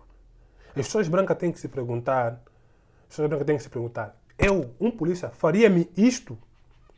Se acham que alguma vez algum polícia lhe faria isto? A polícia claramente também atua sobre indivíduos brancos, tem que atuar. Mas quando atua, algum indivíduo diz, já fizeram-lhe aquilo que fizeram àquela senhora. A desconfiança permanente que há sobre os indivíduos negros é uma desconfiança racista. A motivação é racista. Sim. Quando você entra para uma loja, a perseguição que sofres por parte do segurança, dos funcionários, é uma motivação, é uma perseguição motivada por questões raciais. Porque há uma desconfiança permanente sobre o indivíduo negro que tem na gênese o racismo, que esse indivíduo é criminoso. Todo negro é criminoso. Pronto. Mas, Quer dizer, e tens razão, este é o aspecto do nosso cotidiano, não é? Na Europa, digamos assim. Mas ainda há o lado institucionalizado que é pior, não é? mas é isto que Em estamos a termos da falar. O lado, a quando ascensão social, o elevador social e a tal. polícia. Mas a polícia é um bom exemplo do racismo institucional. Eu queria dizer já no início, mas digo agora, que não se pode dissociar o racismo em Portugal. Não se pode esconder o racismo em Portugal. Quando há instituições europeias que dizem que Portugal é um país profundamente racista. Estudos de instituições europeias. Não é um estudo elaborado por indivíduos negros, para não dizer que, que os negros estão a manipular. Sim. São instituições europeias a fazerem aqueles estudos. Estudos independentes, sólidos, credíveis, que são utilizados e mostram isto. Né? Aliás, mesmo os negros conseguiram ascender para grandes cargos sociais e políticos governativos. Aliás, basta ver a ministra da Justiça e agora assim no Catar como são vilipendiadas diariamente. Esta violência que há sobre estas duas figuras que referiste e que tenho muita estima por ambas, eu gosto de chamar a tia Chica, nossa a ministra, como também chamamos tio Celito, chamamos tia Exato, Chica, estamos sempre, carinhosamente, sim. temos agora Jacine o caso Catar. da Jacine, são coisas que têm motivação. Porque é isso que as pessoas não percebem que qual é a motivação. É assim, alguém cometer um erro, todo mundo comete. Mas depois, o que a carga crítica, que não é crítica nenhuma, que é muito ofensiva, é que vai definir, é aí onde nós vamos ver quais são as motivações racistas. A forma como tratam a Jacine cá, sobretudo na imprensa, e isto é o mais grave, que é tal o racismo institucional, Sim. é racismo. Tudo o que a Jacine faz, os pequenos erros que são. A Jacine erro. A Jacine, obviamente, tem que ter erro. É o primeiro ano dela no Parlamento. É o primeiro ano no Parlamento e ela está sozinha, está quase sem apoio nenhum. Tem um assessor, obviamente, mas está sem apoio. Então, se até partidos que têm uma máquina de anos de funcionamento e estão no Parlamento há décadas, cometem erros, Jacine que está sozinha, isolada, não vai cometer erro. Mas quando comete erros, utilizam, ostracizam ela de tal forma Há uma certa promiscuidade. que a única explicação é o racismo. Só pode ser o racismo que está por trás daquilo. E ela está àquele nível, agora imagina que estão em baixo. Não? Agora imagina o que está abaixo. E um bocado da questão ainda da violência, do excesso de violência por parte da polícia, ou brutalidade policial. Dizer que, pelo menos a imprensa, aquela que eu li e ouvi, a certa medida, a certo modo, a certo ponto, percebia-se que se dava muito mais destaque ao facto da senhora ter mordido o polícia na mão do que o espancamento que a senhora levou. Exatamente, mas foi assim. As televisões meteram como nota de rodapé: a polícia, a cidadã que mordeu a polícia vai vai abrir-se um processo. O Ministério Público abre um processo contra a cidadã que mordeu a gente da PSP. Foi isso. Mas, quer dizer, mordeu e a senhora ficou totalmente espancada. Vamos lá mais uma vez ver na proporcionalidade os efeitos, a brutalidade. Entretanto, o rosto inflamado não é o destaque é a mão que foi mordida. E quando a senhora tenta dizer que só foi mordida, se não mordesse, o senhor quase que asfixiava, morria. Pronto, que é a tal legítima defesa. Mas há isto. Só para referir uma questão mais quanto a Jacine, nunca tive a oportunidade de falar, mas também já adianto, que é tudo de bem que a Jacine tem feito, porque a Jacine tem acertado em muitos aspectos. Então a Jacine está no Parlamento e não tem aspectos positivos. Tem. Onde é que estão os aspectos positivos que a Jacine fez? Os feitos da Jacine no Parlamento. Tem. Mas por que não passam? Só passam as pequenas falhas. E são realmente pequenas. São falhas pequenas que são compreendidas. Como, por exemplo, do voto sobre a situação na Palestina. Israel, sim. Que ele é uma coisa pequena. Que ele, inclusive, fez questão de explicar. Que a dado momento ela ficou confusa qual era a posição a adotar. Mas depois vamos dizer, mas isso é uma questão que o partido o livro já tem muito bem definido. Sim. Devia dominar e tal, devia saber se isso... Mas não é natural que uma pessoa que está pela primeira vez fique no Parlamento, fique confusa sobre determinada matéria e queira eventualmente obter com um telefonema saber como fazer, e aquela coisa era muito assim, de repente não teve oportunidade de expressar uma posição e para não cometer erro, embora que também tenha a sua consciência, mas ela diz que preferi. Não, isso até revela alguma humildade e coerência, né? Não sei, vou pedir melhor opinião, Vou, né? vou só pedir opinião, como não obtive opinião, para não saber se o positivo é positivo para o partido e o negativo é negativo. Vou pelo menos abster. Abstenção é um ato normal. É para mostrar isso, que eu não tenho uma ideia formada sobre o assunto. E até, no caso, o partido tem a ideia. Ela estava a tentar contactar o partido. Vou colher melhor opinião, sim. Não foi possível. Mas ampliou-se de tal forma esta pequena falha, que ela explicou que foi uma falha na comunicação. Que o partido também admite que foi uma falha na comunicação, mas depois o partido atira as culpas para ela, que também é outra coisa asquerosa que fizeram, que é atirar todas as culpas para ela, que ele é quem tem falhado na comunicação. Quando, na verdade, na comunicação falham um dos dois. Se não tivermos a comunicar, somos nós dois que estamos... Claro. Somos os dois que estivemos a falhar. Claro. Esses graus de responsabilização, de culpabilização de quem tem mais culpa na falha da comunicação, isso não tem interesse. Porque o que interessa é que a falha na comunicação. A comunicação pressupõe dois lados, o emissor e o receptor. Não havendo Exatamente. isso... Mas todo mundo pegou e é a Jocine quem errou. Mas isto mostra muito racismo. Mas há aqui um outro aspecto, que há pessoas que fazem isto, inclusive ao nível institucional. Embora que também há pessoas há pessoas que falam e até reconhecem que têm razão, que às vezes não é um erro. Mas não é inconsciente. Mas há pessoas, funcionamentos, que estão montados de tal forma que inconscientemente reproduzem o racismo. Claro. Não percebem que estão a entrar num discurso racial. Não se compreende. As pessoas têm muitas dúvidas de que o negro, há pessoas que não compreendem, inconscientemente para eles, todo negro é estrangeiro. Não há negro português. Sim. Isso indo já ao André Ventura, não é? Pronto, não há negro português. A Jocine nasceu na Guiné, sim. A tia Chica nasceu em Angola, sim. Temos a Beatriz Gomes no Bloco de Esquerda. Se não estou em erro... Guiné-Bissau também? Não. Não? Acho que não foi a Guiné. A Guiné foi, se não me engano, foi a doutora Romualda, que está no PS. E temos as pessoas, mas há pessoas aqui em Portugal, negros que nasceram cá, têm toda a vida cá, nunca fizeram uma vida. Aí mais grave ainda é que muitos nem sequer conhecem algum país africano. Origens, e não são tidos como portugueses, muito menos europeus. Que é isto que de forma inconsciente... Do mesmo modo que também enfim, não direi africanos, há cidadãos angolanos, mas que têm menos menalina do que nós, são brancos, digamos assim, caucasianos, mas que nasceram em Angola, embora se neguem isso, né? Porque o caso da Assunção Cristas, por exemplo, é angolano. Exatamente, entretanto, depois ninguém vai lhe falar mais da terra dela, né? Terra dela, há muitos mais, né? Há muitos mais. Mas são estas coisas que, ao nível institucional, montou-se uma máquina que inviabiliza, que dificulta muito a vida dessas pessoas. A vida dos negros, nascidos cá, inviabiliza-lhe muito. Mas depois tem ao nível social, que de forma inconsciente as pessoas reproduzem isso. Tu vais para uma segurança social, vais para uma conservatória, e na hora de você tratar de um documento, o ponto de partida de que és estrangeiro. Que não és português. És português. Não acreditam que não és português. Quer dizer, o ser português depois é uma questão de adquirir. É sempre a adquirir a nacionalidade. Não é português original. Ok.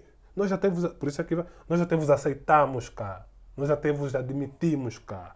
Vos incorporamos, que é um discurso, é um discurso racista, de tal modo que vem da época. É pesado, sim. Está na gênese também do colonialismo. O colonialismo também assenta nessa questão racial. Não colonizaram-se. A colonização é colonizar o outro. Foi sempre colonizar o outro e o outro sempre visto como inferior. E tem essa ideia. O colonizar em si é um ato racista. Não? É um ato racista, é um ato puramente racista. Sim, e esse ponto, às vezes, utilizo para dizer que é impossível que um país que até 75, há pouco tempo, até 75, teve colônias, e vai dizer que não tem pessoas racistas na sua sociedade? Tem pessoas racistas. Tem raízes racistas profundas. esta geração está aí, está a essa geração está aí, está nas instituições, está nos governos, essas pessoas são professores, essas pessoas estão a transmitir esta mentalidade racista. Por isso é que também há jovens muito racistas, porque essa mentalidade é transmitida permanentemente. É uma herança cultural. Eu já fiquei chocado aqui com pessoas muito mais jovens do que eu, que quando estão a te repetir um discurso, que você parece estar a ouvir um discurso de um velho de 70 anos. 70, 80 anos, você vê, o indivíduo está a falar de uma forma, um jovem a falar de uma forma, que você vê, mas como é que o indivíduo tem essa mentalidade? Porque é uma mentalidade que foi transmitida e continua a ser transmitida, reproduzida, que é a tal manutenção mesmo do privilégio branco. Porque é preciso, porque o racismo assenta no o racismo, que é quase que quase que um privilégio, quase que um instrumento político do homem branco, homem e mulher branco e branca, é utilizado como um privilégio. É um privilégio para continuar por cima. Que beneficia a maioria. Exatamente. Que beneficia a maioria. Infelizmente, cá, concluindo, cá em Portugal há. Agora, também preciso sempre ressalvar que em Portugal há movimentos institucionais até, que têm lutado contra o racismo, que têm criado dispositivos contra o racismo e que fazem muito bem e estão dispostos e têm perfeita consciência desses problemas. Muito bem. Cédric, Angola e o futuro. Para terminar, temos mais 5 minutos. Olha, infelizmente o futuro da Angola continua hipotecado. Continua hipotecado, gravemente hipotecado. Continuamos sem muitas, sem um horizonte de mudança assim visível. Neste momento o país continua a enfrentar uma crise brutal, uma crise econômica brutal. Essa crise atualmente é econômica, mas sempre foi uma crise em vários domínios, social, cultural, patrimonial, intelectual, crise de todo género. E essas crises atuais só nos fazem ver que não há um futuro positivo a médio prazo. Não há. Sobretudo no âmbito da questão política, há um reproduzir de vários comportamentos que colocaram o país no nível, no estado em que se encontra, que ao serem mesmo reproduzidos deixam-nos céticos que haja algum resultado positivo no futuro. Claro, não se pode esperar um resultado positivo com a repetição dos mesmos comportamentos que colocaram o país no nível em que está. Né? Isto infelizmente é o que se nota, é o que eu noto quando olho para o país e não sei sinceramente se poderá existir uma mudança drástica a curto prazo também. Também às vezes acontece, mas neste momento digo que estou cético quanto a esta mudança drástica porque há um acomodar novamente. Sim. As pessoas estão a acomodar-se tal como acomodaram-se com a chegada de Zé Eduardo ao poder e depois dos anos seguintes, mesmo até depois de 2002, que marca a outra fase da história de Angola, com a morte de Jonas Savimbi e o tal acordo de paz, marca uma outra, mas a partir de 2002 também houve mais um acomodar. E neste aspecto foi um acomodar, inclusive, da Popa Unita, acomodou-se, baixou, claro, tinha que baixar a etapa, mas baixou o tom, inclusive. E esse permanente acomodar da sociedade tem tido efeitos nefastos no país. Neste momento está a acontecer com o acomodar, Mas isto é o acomodar ou é o desinteresse que as pessoas vão tendo com as questões políticas, que também acabam por perigar, por pôr em perigo a questão das democracias, essas coisas de deixa andar. Não, isso é política, eles que se entendem, eles que se resolvam. Isto também não é um perigo porque as pessoas vão sentindo cada vez mais esse desinteresse. Mas é exatamente isso que eu estava a dizer. Esse desinteresse é o acomodar. As pessoas estão sempre à Deixam espera estar. que alguém faça. Que venha um As pessoas Salvador, não é? deixam Que venha um Messias. que venha um Messias, que venha um grupinho, Certo. que determinada pessoa, determinado grupo faça as coisas sozinhas e pronto, tem toda a liberdade, portanto, que é o conceito também de, de, de, de, de governo, de mandatos em Angola, em vários países, em várias partes, mas sobretudo, vamos lá focar em Angola, tem esta ideia que depois de uma eleição, que tem sido fraudulenta no país, ressalvo isto, que depois desta eleição o mandato é todo dele. Nós só podemos voltar a reivindicar daqui. Sério, eu não posso deixar avançar, tenho que perguntar isto. Achas que as eleições têm sido fraudulentas no país? Tem sido. As eleições têm sido fraudulentas a começar pelo facto de que as eleições não têm sido transparentes. Algo que não é transparente não tem credibilidade. Né? Tem sido transparente, não tem sido transparente, não tem sido fixadas as atas, como manda a própria lei. Vamos começar mais uma vez nos processos. Os procedimentos institucionais determinam que as datas têm que ser afixadas. Há um outro rol de procedimentos anterior às eleições que também não têm sido respeitados, nomeadamente... Esse teu discurso não desvaloriza o papel da CNE. Não, mas a CNE é uma instituição que nunca teve credibilidade nenhuma. E é mesmo aí onde começa. Começa exatamente na credibilidade da própria CNE. Como, por exemplo, a questão do registro eleitoral. Que é uma questão que, na verdade, é da competência constitucional exclusiva da CNE. Mas que é feita por um órgão governamental. Ou seja, por um órgão que, a partida, será concorrente a próprias eleições que depois, em que vai participar. Vejamos, e estas últimas eleições foi muito mais grave, porque o ministro da Administração do Território, que é quem coordenou o registro eleitoral, foi candidato a vice-presidente do país. Claramente não podia fazer outra coisa que não favorecesse o resultado em que ele sairia vitorioso como vice-presidente, obviamente. Mas é mais, a quem não sabe, a quem não saiba, que para as eleições foi criada uma comissão como é que se diz, multissetorial, uma comissão interministerial, claro, envolvia vários ministérios, e um destes ministérios também é qual? O da Defesa. Quem era o ministro da Defesa? João Lourenço. Ou seja, o Presidente da República, com o seu ministério, na altura, o Ministério da Defesa, o Vice-Ministro com o seu ministério, o Vice-Presidente com o seu Ministério da Administração Externa, da Administração do Território, controlavam o processo eleitoral a priori, que é a fase instrumental, que é a fase fundamental, que é do registro e tudo mais, e depois entregam dados à CNE que eles próprios prepararam, que já prepararam, e depois eles vão para vão para a corrida.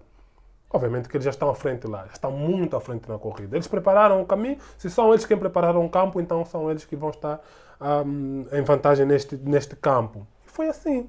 Mas depois há outros aspectos, como estava a referir, essa questão da não fixação das atas, da não divulgação das atas,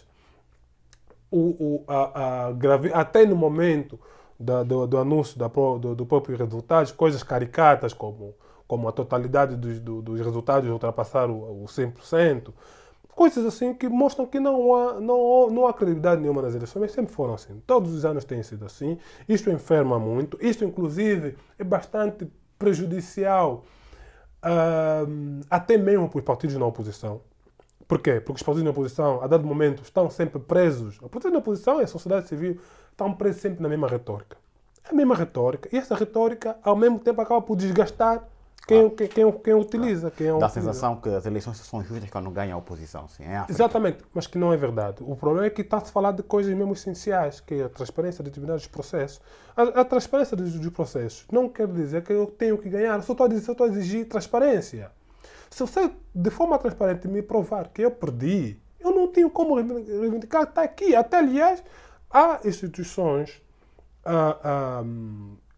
externas que podem atestar isto. Até internas, muitas instituições internas deviam estar envolvidas nestes processos para dar credibilidade. E, sobretudo, mais instituições internas do que externas, porque externas têm os seus interesses.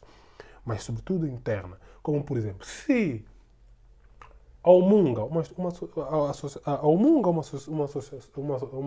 organização da sociedade civil, participasse efetivamente no processo eleitoral, se o Mosaico participasse efetivamente, no Mochico existe lá o Leno, em Luanda existe muitas, já referi a Mosaico, mas que o Mosaico tem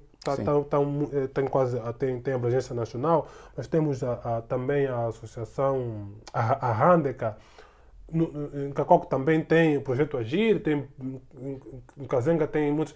Se essas instituições fizessem parte dos processos, e depois essas instituições é que viessem publicamente atestar a credibilidade das eleições, mais do que a CNE, as pessoas iriam acreditar nessas instituições. Que é aí onde se vê a transparência. É preciso que haja instituições que tenham por si só um percurso de independência para que depois credibilizem os resultados. O processo, sim. O processo todo. A CNE não tem tido credibilidade e por isso a CNE não tem sido, tida, não tem sido levada a sério quando vem publicamente dizer. Agora, mais uma vez, está a começar a preparação com a nomeação do novo presidente da CNE e também já começa a ser com contestação. Né? E se, a partir do momento que se está a nomear o seu presidente, já é um presidente contestado, obviamente que todo o processo será contestado. Porque mesmo que não haja, suponhamos que mesmo que no desenrolar das próximas eleições, que não sei se serão as autárquicas, quando tiver um problema, ou quando não tiver problema no desenrolar do processo, vão deitar as culpas que o presidente da CNE, quem é ele quem divulga, quem é ele quem... Vão dizer que não, este indivíduo não é uma pessoa credível. Então é preciso que as nossas instituições, que aqui mais uma vez, nossas instituições é que têm que ser fortes, nossas instituições é que têm que ser credíveis, mais do que as pessoas. Né?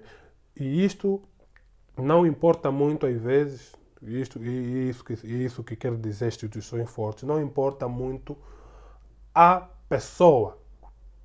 Tem que importar mais a instituição. É claro que as instituições fazem com pessoas, e as pessoas têm que ter idoneidade para lá estarem. Mas se tivermos pessoas com idoneidade, ainda que não tenham essa grande abrangência que às vezes se espera, a abrangência nacional, a abrangência política e tudo mais, que às vezes se espera, mas se essas pessoas, com a sua idoneidade, conseguirem dar credibilidade à instituição, a instituição é que fica... A instituição é que terá maior idoneidade. Se padres, membros da sociedade civil estiverem por dentro dessas instituições, então essa instituição estará fortalecida. Só queria... E não precisam ser necessariamente juízes também, né? Para aqui nos padres sim faz todo sentido. Só queria dar um exemplo que é, o problema é que não podia ter não ser juiz, mas a lei determina que tem que ser, aquilo é um órgão, aquilo é um órgão que vale, que para-se um pouquinho ao Tribunal Constitucional, aquilo é um tribunal eleitoral, é uma espécie de um tribunal eleitoral que dá a validade, embora que depois é o Tribunal Constitucional quem tem, que depois no final aparece na veste do Tribunal Constitucional, mas é uma espécie de um tribunal e por isso criou-se a questão de uma magistratura, ou seja, tem que ser magistrados a dirigir. Mas a composição é política também. Mas também a composição, exatamente. E essa composição política é que não tem, sobretudo essa composição política é que não tem razão de ser. Porque são os interesses políticos é que vão sempre ser predominantes. Daí é que quando vem a público, como aconteceu em 2017, os comissários eleitorais fazerem uma crítica, fazer uma denúncia sobre o funcionamento da CNE, sobretudo pelo comportamento do seu presidente, facilmente perdem a credibilidade porque dizem o quê? Porque são do partido. Vão dizer não, é a UNITA, é a Casa CE, é o PRS, é a FNLA que estão contra o MPLA e que efetivamente estão contra o MPLA. São por isso que são partidos na oposição, são partidos que concorreram contra o partido no poder. Então, atira-se isto. E há pessoas que realmente acreditam que é isto. Por quê? É a tal falta de credibilidade. São pessoas que lá estão nessas instituições, mas que têm a credibilidade manchada por estarem a representar partido. Ou seja, estão a representar parte. não estão a representar o todo. Não são imparciais. Infelizmente, tem sido esta estratégia, esta composição de quase todos os órgãos no país, órgãos que deviam ter a independência, que a partir da são independentes formalmente, todos eles têm essa composição. Vejamos agora o exemplo da ERCA, que é no domínio da comunicação social, também tem uma composição partidária. Também foram nomeados por partidos. Temos outros, podíamos citar outros exemplos de instituições que, à partida, formalmente são imparciais, mas que são preenchidas por indivíduos que são parciais, que estão lá por parte, estão lá pelo partido. Quem está pelo partido está mesmo a defender uma parte, né? Infelizmente é isto. Como pediste-me alguma questão sobre a CNE, Muito mas bem. são esses todos os elementos que mostram que não há credibilidade nenhuma e infelizmente eu duvido que nos próximos anos tenhamos o quadro possa inverter. que possa inverter, porque ainda continua muito a mentalidade partidária, ainda não se consegue compreender a composição de instituições que não estejam preenchidas maioritariamente por indivíduos partidários. Ainda não há esta visão. Muito bem, Cédric de Carvalho. Foi um prazer muito grande, meu mano. Espero ver-te em Angola muito brevemente. Sei que tens ido com alguma frequência. Foi um prazer muito grande ter aceitado este convite, também por nos ter recebido para esta breve conversa, que podíamos ter aqui durante 5 horas, porque os temas são variados. Exatamente. Mas vamos ter com certeza uma parte 2. Mano, foi um prazer. Tá bem. Olha, igualmente, muito obrigado mesmo. Eu tive muito gosto, aprendi bastante. E acho que também os nossos amigos também. Também. Houve aqui uma troca, uma troca de opiniões, esta né? Uma particularidade. conversa informal, não é? Falar aqui terra a terra, de angolanos para angolanos. Eu acho que isso é fundamental. Exatamente. Também abrimos um bocado a comunicação, deixarmos aquele jargão, ou seja, jurídico, aquelas vaidades e isso que... Quer dizer, o diálogo está muito enviosado no nosso país. Temos que abrir mais e ser mais espontâneos. Sim. Então, eu subscrevo exatamente o que disseste, porque é preciso... Este conceito de comunicação atual já é um conceito muito utilizado em outros países, de um modelo mais de conversa, de um diálogo, do que uma entrevista, do que um interrogatório, de uma entrevista no modelo de interrogatório como tal. E neste modelo, então há uma troca de conhecimentos. Não é o entrevistado a passar o conhecimento. É uma conversa em que até o entrevistado passa conhecimento, ou até o entrevistador, no caso tu passas conhecimento a mim e também ao próprio nossos telespectadores. Isto é positivo. E agradeço muito, encorajo que este modelo, que o teu projeto... Que se multiplique, precisamos de mais pessoas a fazer isso. O teu projeto vá por aí adiante, cresça muito, mas que, sobretudo, que se replique, que pessoas partilhem deste modelo e utilizem para perceber que é possível fazer coisas muito interessantes que tenha umas ideias muito bem alinhadas e tudo mais. Muito bem. Caros amigos, foi assim a conversa com o nosso irmão Cédric de Carvalho. Eu tive muito prazer em falar para todos vós. Nós voltaremos numa breve oportunidade, enfim, com outros temas, com outros assuntos que possam, de certa forma, interessar-nos a todos. Um bem-aja para todos, um abraço e até a próxima. Obrigado. Até a próxima.